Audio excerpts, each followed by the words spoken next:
ಈ ಸಿಂಹಾಸನದ ಮೇಲೆ ಕುಳಿತು ನಿಮ್ಗೆ ಅಧಿಕಾರ ಬಂದ ಹಾಗೆ ಮಾಡಬಹುದು. ಬನ್ನಿ. ಹಲೋ, ಎಕ್ಸ್ಕ್ಯೂಸ್ ಮೀ, ಹೆಂಗಸರಿದ್ರೆ ಚಾನ್ಸ್ ಇಲ್ವೇನು? ಯಾಕೆ ಚಾನ್ಸ್ ಇಲ್ವಾ? ಎಷ್ಟೋ ಸಾರಿ ಗಂಡಸರಿಗಿಂತ ಹೆಂಗಸರಿಗೆ ಸಾಬೀತವಾಗಿಲ್ವೇನು? ಇಲ್ಲಿ ಬಿಡಿ ಮಾರೇ, ನನಗೆ ತಮಾಷೆಗೆ. ನಮ್ಗೆ ಏನು ಬೇಜಾರಿಲ್ಲ ಮಾರಾಯರೆ, ನಾವು ನಿಮ್ಮ ತಮಾಷೆ ನಿಜ ಅಂತ ತಿಳ್ಕೊಂಡಿದ್ದೀವಿ ಅಷ್ಟೇ. ಹಸ್ಬೆಂಡ್ ನನ್ನ ಜೊತೆಲಿ ಇದ್ದಾರಲ್ಲ. ಹಾಗಾದ್ರೆ ನೀವು ಯಾವಾಗಲೂ ನಿಮ್ಮ ಹಸ್ಬೆಂಡ್ ನ ಜೊತೆಲಿ ಇಟ್ಕೊಂಡಿರ್ತೀರೇನು?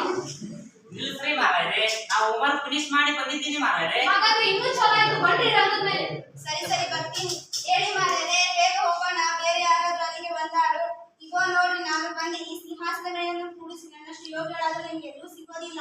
ಹೌದು ಮಾರಾಯರೆ, ಲಾಸ್ಟ್ ವೀಕ್ ತಾನೇ ಅಂದ್ರೆ ಈಕೆ ಕಾನೂನಿ ಸುದ್ದಿಯನ್ನು ನೀವು ಫಸ್ಟ್ ಪ್ರೈಸ್ ಪಡೆದಿದ್ದಾರೆ. ಅಷ್ಟೇ ಸಹ ಸುಂದರಿಯಾಗಿದೆ. ಮೊದಲು ಅವ್ರ ಮಾತುಗಳನ್ನ ಕೇಳಿಸಿಕೊಳ್ಳೋಣ. ಏನ್ ಸ್ವಾಮಿ ನೀವು ಮಾತಾಡ್ತಿರೋದು? ಈ ಸಿಂಹಾಸನದ ಮೇಲೆ ನೀವು ಕೂಡಲು ಯೋಗ್ಯ ಎಂದುಕೊಂಡಿದ್ದೀರೇನು? ಹೌದೌದು, ಯಾಕಾಗಬಾರ್ದು? ನಾನು ಸಹ ಇದಕ್ಕೆ ಯೋಗ್ಯ ವ್ಯಕ್ತಿ ಎಂದು ಭಾವಿಸುತ್ತೇನೆ.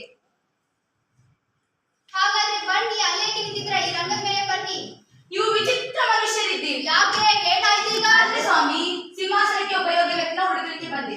ಆದರೆ ಒಂದು ಹಾರ ಹೋಗ್ಲಿ, ಒಂದಿಷ್ಟು ನಿಧಿ ಅದು ಹೋಗ್ಲಿ, ಒಂದು ಮಾನವ ಪತ್ರವನ್ನಾದರೂ ಕೊಡಲಿಕ್ಕೆ ವ್ಯವಸ್ಥೆ ಮಾಡಬಾರದಿದ್ದೇನು? ಮೊದಲು ಯೋಗ್ಯ ವ್ಯಕ್ತಿ ಸಿಗಲಿ.